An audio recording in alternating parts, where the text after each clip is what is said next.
We never looked at it as like a disability or a handicap. It just was different or something like that.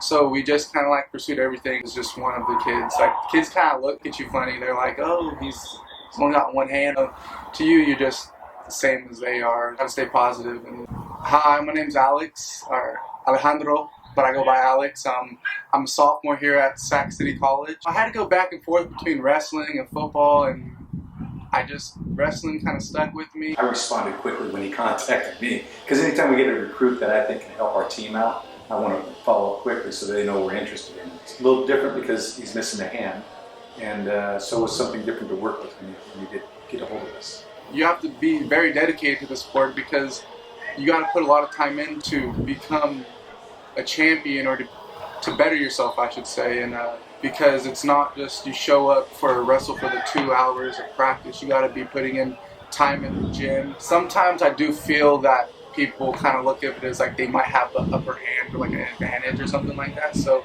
I mean, kind of maybe like they look at it differently. So they might like take a moment and like maybe like a move per se because they're like, I don't know if that's gonna work or something like that. I think they give him a lot of respect. They know that he has what some people would consider a disadvantage, but the reality is he led our team in pins last year with 20, which is the third highest total in the school history.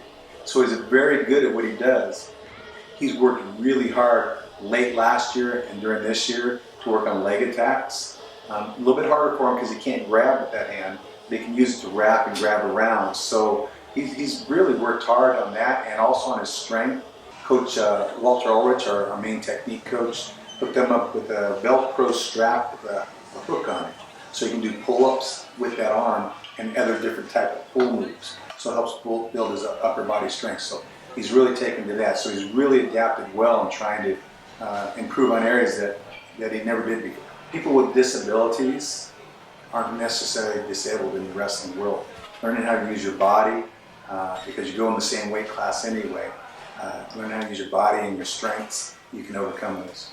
Chaco, oh, he's always on us, pushing us, even if he sees us out and about around campus. He's like, hey, did you finish that? Did you finish this? And it's like, yeah, he's always shooting us emails and reminding us of everything, and that's very nice. Oh boy, he can talk. We'll be in the wrestling room, ready to leave and shower, and he's talking, and it drags on.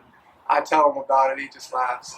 Alex's character, he's kind of happy-go-lucky. He likes joking around, but when it comes to the work, he's ready to get busy. I mean, he'll put in the time, but he's a fun guy.